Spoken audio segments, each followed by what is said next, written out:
Bonjour à tous. On profite d'un magnifique moment de soleil au cœur de cet hiver. On essaie de vous trouver un petit coin sympathique pour vous présenter cette non moins sympathique Opel Corsa, Opel Corsa électrique, avec qui on va passer une semaine. On va faire la vie au quotidien. On va faire nos tests de console autonomie. Donc c'est une voiture qui fait 4 mètres de long. C'est la cousine de la i208, parce que c'est la plateforme PSA Stellantis, plateforme qui s'appelle EGMP, spécifique pour les modèles électriques. Donc elle a une batterie de 50 kWh, elle a 46 kWh utiles, elle a un moteur qui fait 136 chevaux, 100 kW, donc ça marche très très bien, il y a beaucoup de couple, 260 Nm de couple, donc une voiture très dynamique. Après on verra qu'elle est quand même plutôt optimisée confort, au niveau je pense de son positionnement.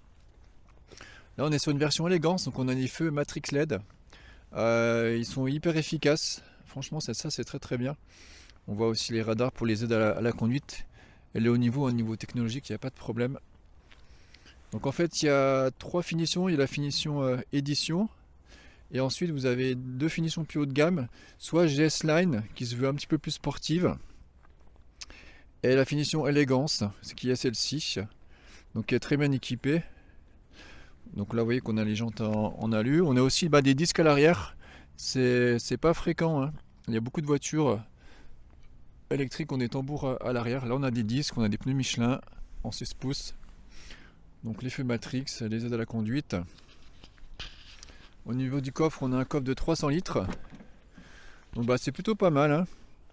Il est plutôt pas mal fichu. Ici on a le chargeur et c'est bien sûr on est aussi fourni avec le câble T2. On n'a pas de coffre électrique. À l'arrière on a pas mal de place. Vous voyez qu'elle est très basse. Elle est très basse à la fois pour l'assise et aussi à la fois en hauteur. Donc là oui, c'est la vraie vie, hein. Donc on a les deux sièges auto. Ça passe bien. On a aussi le plafond qui est clair. Donc ça c'est intéressant en blanc. Il y a beaucoup de place pour les jambes. On a vraiment aussi un bel intérieur. Donc en GS Line on peut avoir un toit noir. On a des coloris très sympas aussi comme Orange Fizz, où il y a le bleu voltaïque. On les retrouve aussi sur le Mocha chez Opel. Voilà, on peut avoir soit une finition là ultra discrète, hein. À part le petit E qui est là, on voit pas du tout que c'est une voiture électrique. On peut vraiment pas le savoir. Donc là voilà, elle porte bien son nom, élégance, en gris comme ça, avec du piano black, noir laqué un petit peu partout, sur les jantes, les rétros. Donc vraiment sympa. Après au niveau de la recharge, elle recharge en 100 kW en DC sur les bornes de recharge rapide. Donc ça c'est très très bien, hein. Il y a des voitures même plus grosses comme les ID ou les Kia Niro qui vont charger qu'à 50 ou 75. Donc 100 pour faire de la route, ça c'est vraiment très très bien. Et puis elle recharge en 7 sur courant alternatif, donc sur les bornes chez vous. Il y a une option pour charger en 11 qui peut être intéressant sur les bornes gratuites ou payantes des villages par exemple. Donc l'intérieur très bien fini. Alors on est positionné bas, hein, vraiment typé berline, à la différence de tous les SUV qu'on voit ces dernières années. L'intérieur est très bien, on a une grande visibilité. Alors j'avais essayé il y a 1 an et demi à sa sortie. J'avais hésité quand on avait acheté la e-up. J'avais trouvé très sportive, hein. Il y a 136 chevaux, il y a un mode sport. On a 3 modes, on a le mode éco, normal et sport. Vous voyez qu'on a le frein électrique. La boîte de vitesse qu'on retrouve aussi chez Peugeot. Donc il y a un mode D et un mode B. Le mode B c'est avec le frein régénératif plus puissant. Parce qu'il n'y a pas d'autres, il n'y a pas des palettes pour régler le frein régénératif, c'est juste le D ou le B. Mais bon c'est suffisant, ça gère bien. Donc je disais que j'avais trouvé très très sportive, hein. Si on met le mode sport, on se retrouve avec 136 chevaux. C'est hyper... enfin voilà, on est presque aux Opel Corsa GTI qu'on a connus il y a quelques années. On a un écran de 7 pouces. Donc là je vous montre, on a Apple CarPlay. Donc ça réagit bien. Pour changer les applications, il n'y a pas de problème. Donc comme ça on peut avoir Waze, on peut avoir Charge Map, Plan, et bien sûr tout ce qui est messagerie téléphone. Donc ça c'est bien. Sinon au niveau de l'écran, donc on a les apps du véhicule, c'est pour la gestion de l'énergie. Voilà, avec les statistiques.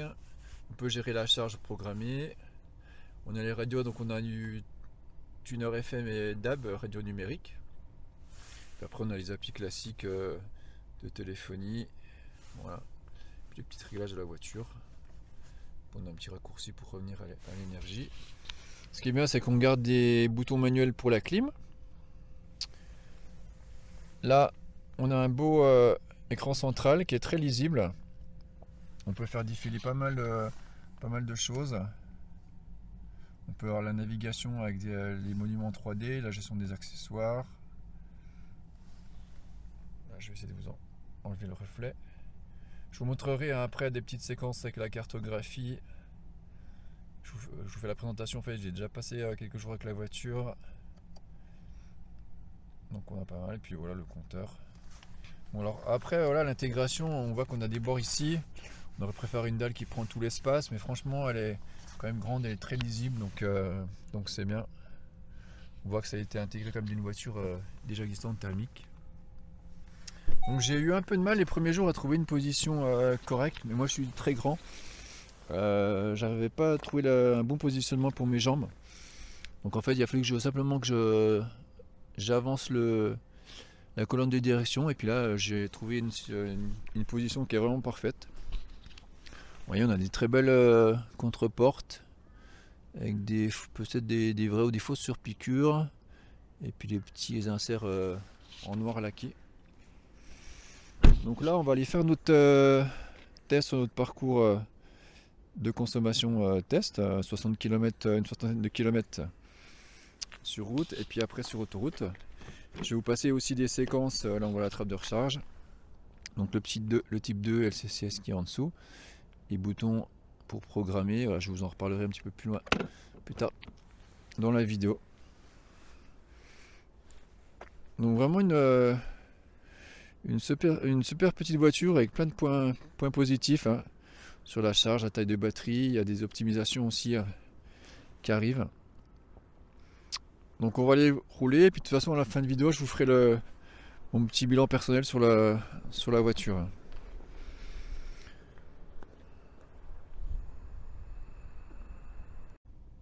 Voilà, on a remis les tripes à 0. On a mis la clim sur 22 en automatique. En drive mode, on est en mode normal. Donc on est parti pour le trajet routier.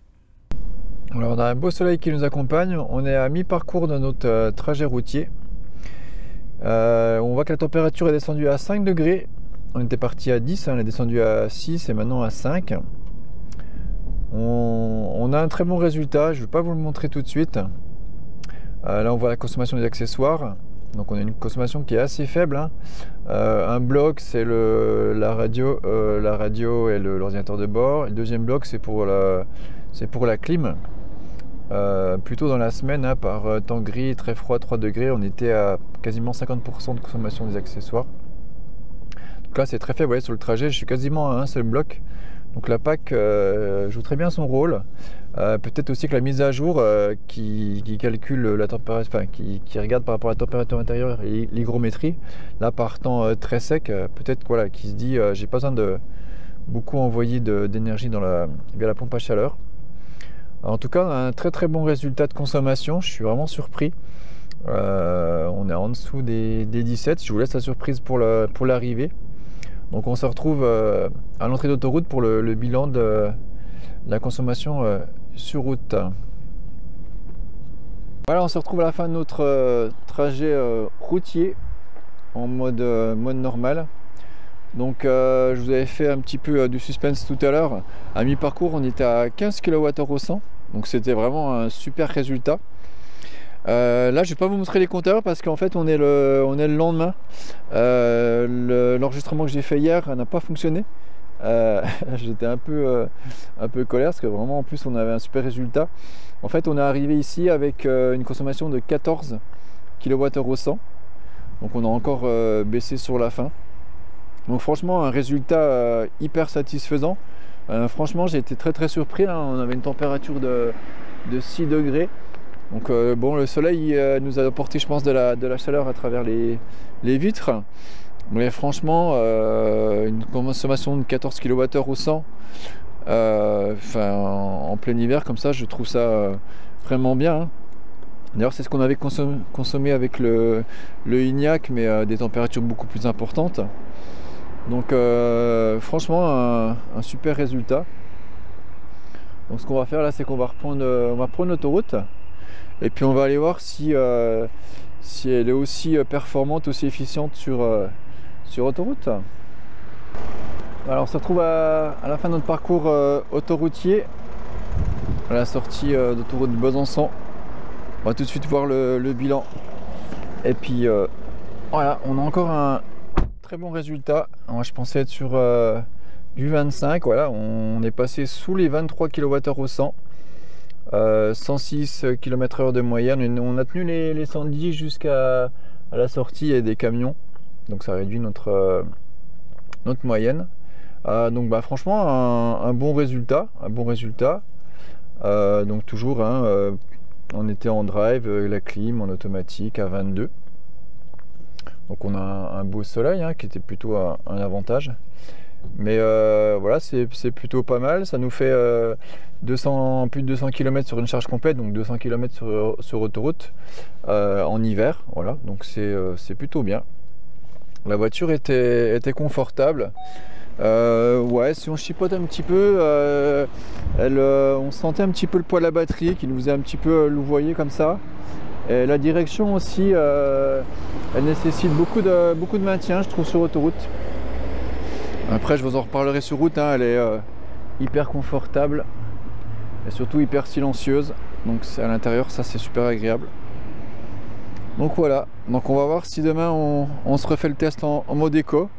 Mais en tout cas là le bilan est plus que positif déjà sur cet essai. Voilà, je vous fais une petite vidéo pour vous montrer que sur le GPS on a aussi les points de charge qui sont indiqués. Et d'ailleurs sur le compteur, vous voyez qu'on a même les bâtiments en 3D, en plus avec une très bonne résolution, et aussi les points de charge. Donc tout ça directement dans le compteur, donc c'est vraiment agréable d'avoir ce grand GPS, puis en plus d'une couleur assez sobre. Voilà, j'en profite pour vous montrer la signature lumineuse. On va aussi voir un petit peu à l'intérieur.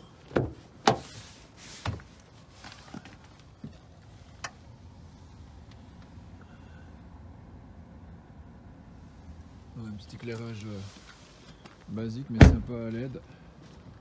Ouais, à l'avant on a des feux qui éclairent vraiment très bien. Hyper efficace, super agréable. Ça c'est bien.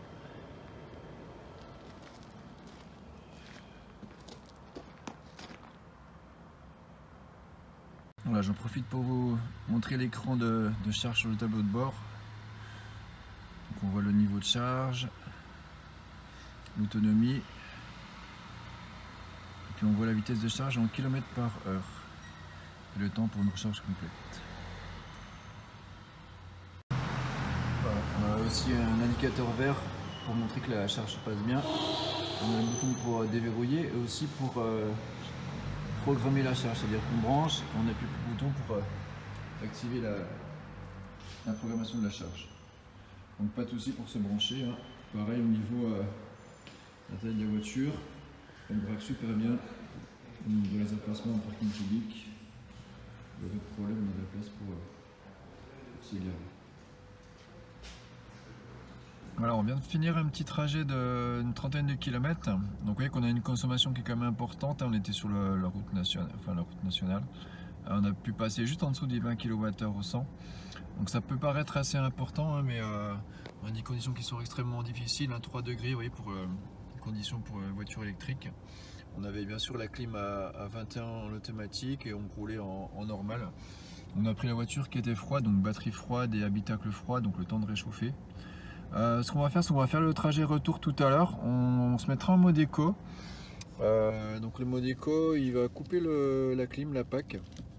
Donc comme ça nous fera un petit peu une comparaison pour voir un petit peu ce que consomme la clim en fait.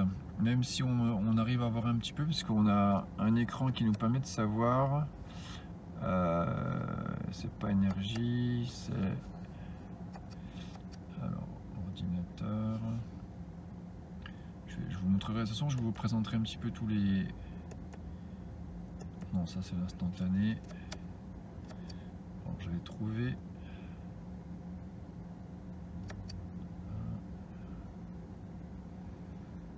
Voilà, là on a la consommation instantanée. Donc quand on a lancé la voiture au début, elle était dans le rouge, elle était à fond pour chauffer l'habitacle. Puis après on est resté à peu près toujours au milieu. Puis voilà, maintenant qu'elle est à la température, on descend un petit peu. Donc on fera le retour en éco et puis on verra ce que ça va donner. Puis bien sûr on fera plus tard notre test sur le parcours test conso, route et autoroute pour comparer aux autres véhicules. Voilà, on vient de finir notre parcours en mode éco. Donc on voit que la consommation accessoire elle varie entre 1 et 2 blocs, alors qu'à l'aller en mode normal, voiture froide, on était au départ dans le rouge et après on stabilisait à 50%. Donc là on a 2 blocs qui sont utilisés, entre 1 et 2 blocs. Je pense qu'on avait les feux, on a la radio, et je pense qu'il y a un bloc qui est aussi utilisé pour la gestion en fait thermique de la batterie. Donc voilà. Après, en mode éco, le chauffage est censé être coupé, mais en fait on se rend compte qu'on l'entend. Voilà, on l'entend souffler et on sent de l'air chaud aussi. D'ailleurs, je suis resté en pull, j'ai pas besoin de mettre mon blouson. D'habitude, quand on est dans une voiture électrique avec chauffage coupé, voilà, on a vite froid. Après, la voiture est très bien insonorisée, donc je pense qu'elle est très bien aussi isolée. Donc ça, c'est un atout. Mais en fait, le mode éco, il coupe pas complètement le chauffage pour moi. Là on peut voir un peu aussi, on a fait assez peu de régène. En bleu c'est la régène parce qu'en fait on était sur route, mais on voit qu'on a consommé beaucoup moins que si on va voir un peu plus loin les trajets, voilà, au départ. Donc on va regarder les résultats sur le trip. Voilà, donc on a fait 34 km. Au niveau des nivelés, hein, c'est à peu près exactement comme à l'aller, et on a un résultat de 15,6. Donc là, je suis vraiment étonné et épaté de passer de 20 à 15 quasiment. Là, on vient de finir le trajet en ville à midi, donc il y a beaucoup de bouchons. Juste avant d'arriver en ville, on était à 60 de moyenne et on était tombé à 15,0. Donc là, franchement, c'est un super résultat. Il fait toujours 3 degrés, hein. Donc c'est des conditions très compliquées. Donc vraiment on a perdu quasiment 5 kWh en passant en mode éco. Alors après la voiture était déjà un petit peu chaude dans l'habitacle, la batterie aussi était plus à température. C'est pour ça qu'on vous dit que c'est aussi important, je vais aller dans le mode de menu chauffage, quand vous avez des parcours où vous avez besoin de votre autonomie complète, de programmer, voilà, on peut programmer la clim, donc on peut programmer un préconditionnement à la fois de l'habitacle et de la batterie. Donc c'est important, hein, quand la batterie est chaude, vous aurez beaucoup plus d'efficience. Donc ça c'est vraiment important. Donc voilà, on verra si notre parcours test de 60 km route et 60 km autoroute, ça serait intéressant de le faire en normal et aussi en éco. On verra si dans la semaine on a le temps de faire les deux tests, puisqu'en fait le mode éco reste assez agréable. Voilà, à plus tard.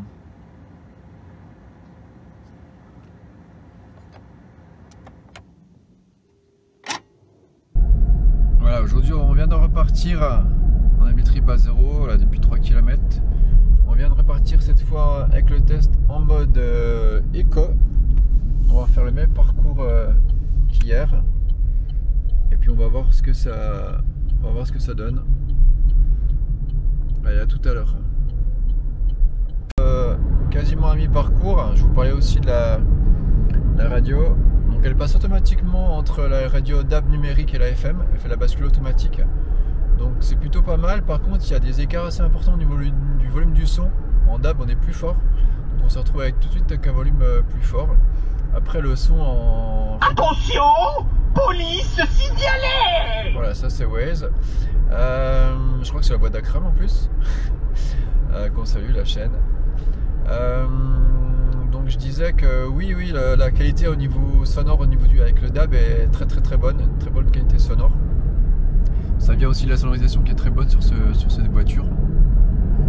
Donc au niveau de la conso, hier on était, alors on avait 6 degrés, là on a 9 degrés. On avait les mêmes conditions de soleil. On était à 15 à ce moment-là, et là on est à 14. Donc le Modeco nous a fait gagner là seulement 1 kWh au 100. Donc on avait beaucoup plus gagné quand il faisait mauvais gris. Bon, on verra à l'arrivée. Hein. C'est possible qu'on arrive à tomber à 13 et quelques. Après financièrement c'est pas très intéressant de rouler en Modeco. Ça peut être vraiment utile plutôt quand on est juste sur un trajet au niveau autonomie. Voilà, qu'on veut préserver la batterie. Allez, on se retrouve à l'arrivée de notre trajet routier. Voilà, on se retrouve à la fin de notre parcours routier aujourd'hui en Modeco. Donc on va voir le résultat. On était à 14 à mi-parcours. Et on va voir ce que ça donne. Eh ben, on est pareil, on a 13,9. Donc on a fait le même résultat que hier en mode normal. On a une température à peu près similaire, 7 degrés. On a la même moyenne, même kilométrage. Donc en fait, là aujourd'hui, on n'a eu aucun intérêt à rouler en éco. Alors est-ce que c'est décevant? Non, hein, c'est une bonne moyenne. Comment on peut l'expliquer? On peut l'expliquer que je pense que c'est hier qu'on a fait un résultat plutôt excellentissime. Hein. Je pense qu'on a bénéficié à la fois de ce soleil qui a fait un apport calorifique par les fenêtres, donc a réchauffé l'habitacle. Donc du coup le chauffage hier c'est pas beaucoup consommé. Et puis après sur route, hein, sur route nationale, comme on a roulé, route départementale, le Modeco est assez peu utile finalement, parce qu'on n'a pas de grosse relance, on n'a pas de redémarrage non plus depuis un 0 à 50 ou à 80, donc on n'a pas de relance, pas de démarrage. Donc du coup le Modeco, voilà, pourtant on avait une grosse expérience, hein, plus tôt dans la semaine, hein, on était sur un parcours de 30 km, on avait fait un aller à 20 kWh, et là au retour en Modeco on était à 15, on avait gagné 5, là on a gagné 0. Donc voilà, le Modeco, moi je l'utilise jamais, à privilégier vraiment si vraiment on a peur de manquer d'autonomie ou sur des conditions très particulières. On va aller quand même faire le test sur autoroute. On va rester en Modeco et puis on verra si on gagne. On avait fait 22 aussi, qui était un superbe résultat. La plateforme PSA, hein, c'est pas une plateforme qui est connue pour être la plus efficiente, mais là avec la mise à jour qu'ils ont fait, c'est bon. Hein, là, en plus, là, vous voyez, ça nous fait une autonomie largement plus de 300 km. Donc on est quasiment au niveau de l'homologation WLTP, donc c'est très bien. Donc voilà, on repart pour notre trajet autoroutier et puis on se retrouve à la fin. On va mettre ce trip 1 à 0 et puis on est reparti. Voilà, on est reparti. Je vous ai pas filmé sur autoroute hier, je vais vous filmer un petit peu, ça vous ferez le voyage avec moi. Puis je vous mettrai en accéléré. Donc on a remis le trip à 0. Donc en mode normal on avait fait une conso de 22. Franchement c'était beaucoup moins que je pensais aussi. Je pensais être sur du 24. Au mieux 23. On a quand même des températures qui sont basses. Et puis on roule à 130. Bien sûr ça nous fait 110 de moyenne, hein, parce qu'il y a des zones de travaux. On a les camions aussi qui nous ralentissent.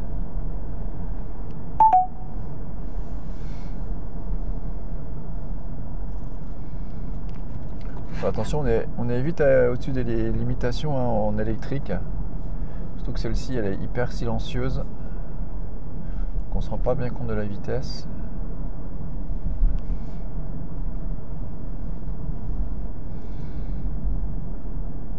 Après, au niveau des aides à la conduite aussi, elles sont pas trop intrusives. Ça c'est bien parce que souvent c'est un défaut que les gens soulignent. Ah, le rappel au maintien dans la voie, ou les limiteurs de vitesse, tout ça. Il y a des gens qui trouvent ça beaucoup trop intrusif au niveau sonore, ou même au niveau du volant.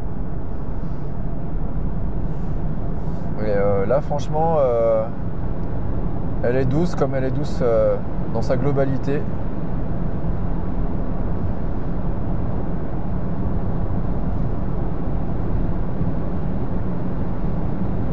Donc, au niveau du bruit, c'est plutôt pas mal.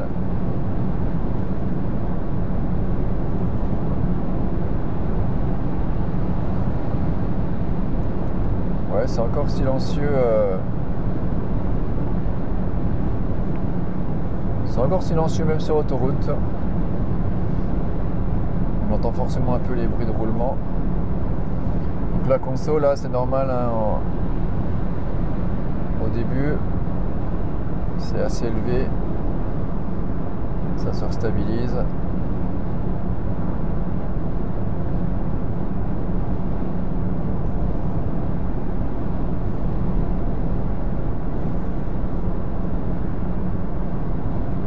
On a le limiteur, on a le régulateur de vitesse aussi.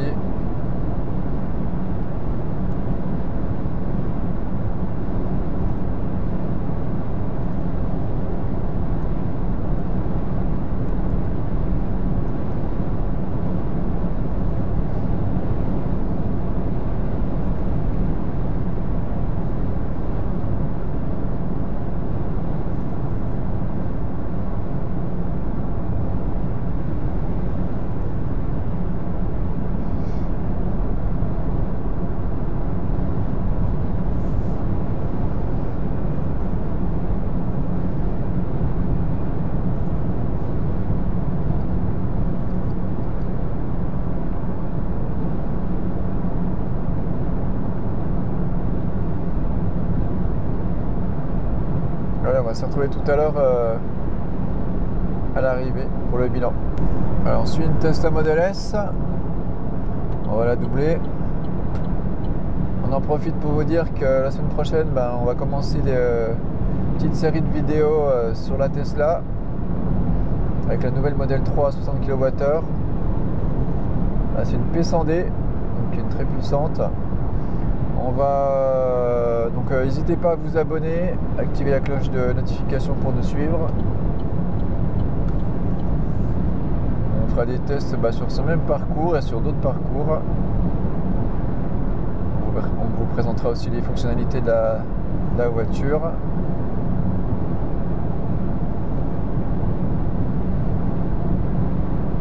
On a la consommation qui redescend petit à petit, mais on est toujours à 29.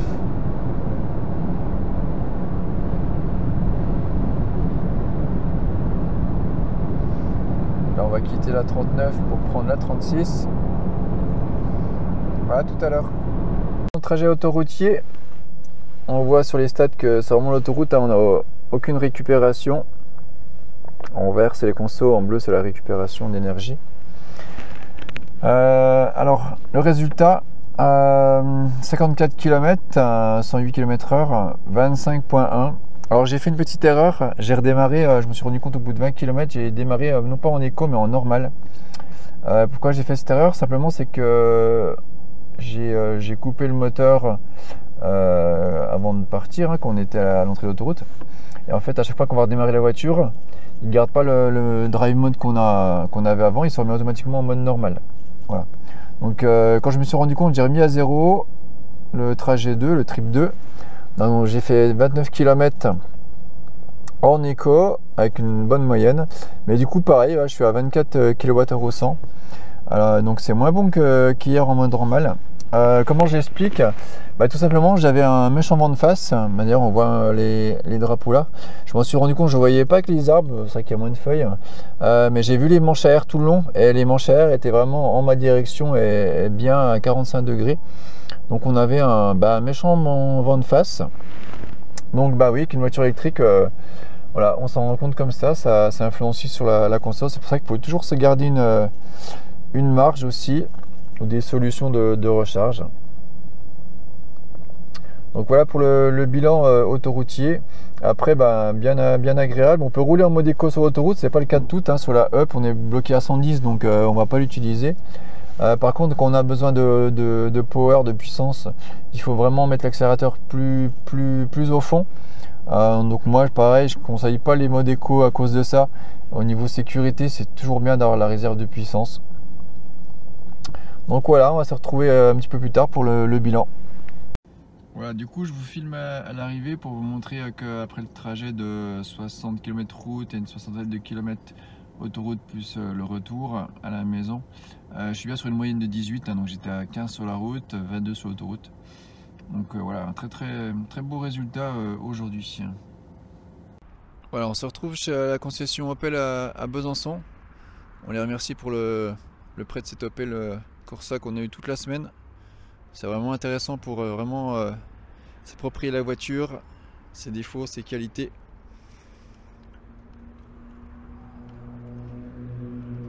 Franchement, une très bonne voiture. Alors qu'est-ce qui m'a surpris le plus? Ce qui m'a surpris le plus, c'est son silence intérieur. L'insonorisation est très travaillée. On est vraiment dans un cocon. La seule fois où j'ai retrouvé ce niveau-là, c'est dans l'Ignac. Qui a d'ailleurs une option pour être mieux insonorisé. Donc ça, c'est vraiment ce qui m'a frappé le plus. Après, on retrouve une position basse. Vous voyez qu'elle a un toit très bas, donc typé berline. Donc ça, c'est agréable. Voilà. Après, si on veut un SUV, on a le Moka qui est disponible avec les mêmes caractéristiques. Après, bien sûr, elle est très péchue, 136 chevaux en électrique. Si vous voulez vous amuser en conduite un petit peu sportive, vous conduisez en mode sport. À la rigueur, vous prenez une finition un petit peu plus sportive, voilà, comme ce bleu ici en finition GS Line, pour avoir un toit noir et un intérieur avec un liseré rouge. Ensuite, elle n'a pas tellement de défauts. Elle a une recharge rapide, 100 kWh, donc ça c'est super. Elle a aussi une recharge en ACI 7 ou 11, donc très bien. La plateforme, alors, elle était connue pour pas être la plus efficiente, mais du coup il y a une grosse mise à jour là depuis décembre 2021 qui fait que l'autonomie sur celle-ci elle passe de 337 à 362 km en WLTP. On a vu que sur route le WLTP on peut le faire, donc franchement c'est hyper rassurant. Ensuite au niveau tarif, le modèle qu'on est devant nous qui est une élégance, donc qui est très bien équipé, là celui-là il est en vente à 27 000 €. De toute façon, la Corsa, c'est la moins chère avec cette plateforme moteur et batterie. Elle est moins chère que la i2 208, moins chère que la DS aussi, bien sûr. Donc c'est la mieux placée. Donc on a une voiture qui est hyper polyvalente. Elle est petite, 4 mètres pour la ville. Elle a un coffre 300 litres vraiment intéressant, bien équipé, un feu Matrix, toutes les aides à la conduite. Donc vraiment un super véhicule. En plus, vous voyez, au niveau design, vous pouvez avoir une voiture qui ressemble pas du tout à une voiture électrique, qui ressemble tout à fait à une voiture classique. Ça peut être aussi un beau modèle pour passer à l'électrique. Après, voilà, si vous roulez beaucoup quand même sur autoroute, vous avez vu, l'hiver, par conditions très difficiles, ça peut être un 200 km, donc ça peut être limitant.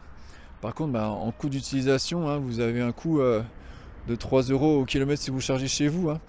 Vous n'êtes même pas obligé de vous équiper de bornes suivant votre usage. Donc là, j'ai rechargé en une nuit, vous rechargez 50% de la batterie. Donc voilà, vous rechargez, vous la branchez tous les jours ou tous les 2 jours. Donc vraiment, une super voiture. Moi, je la préfère à la i208, mais ça, c'est vraiment personnel. J'aime pas le volant coupé de la 208. Et puis ces compteurs, j'aime pas les graphismes. Après, je comprends qu'on puisse préférer la Peugeot, mais celle-là, je la trouve plus sympa. Puis aussi au niveau de la bouche, je pense que ça vieillira peut-être moins vite. Après, moi, j'adore le Moka. Le Moka, là, on en voit un en vert. Franchement, ça, j'adore. Après par contre, moi je suis plus berline. Mais j'aime bien ce design, c'est le design qu'on va retrouver d'ailleurs sur la future Opel Astra. Voilà, ça me rappelle les Opel qu'on trouvait dans les années 70 aux USA. Donc voilà, je ne sais pas si on va pouvoir le retrouver sur la future Corsa, pourquoi pas. Donc là on a un modèle qui est en thermique. Bon pareil, si vous voulez qu'on teste le Moka, pas de souci, vous mettez dans les commentaires. On transférera la demande à la concession. Voilà, qu'on remercie encore. Et surtout, vous pouvez venir essayer les véhicules, hein, n'hésitez pas à prendre rendez-vous pour essayer les véhicules. Souvent on dit avec l'électrique, l'essayer c'est l'adopter. A bientôt et puis on se retrouve dès la semaine prochaine pour les essais avec la Tesla Model 3 SR+, avec la nouvelle batterie.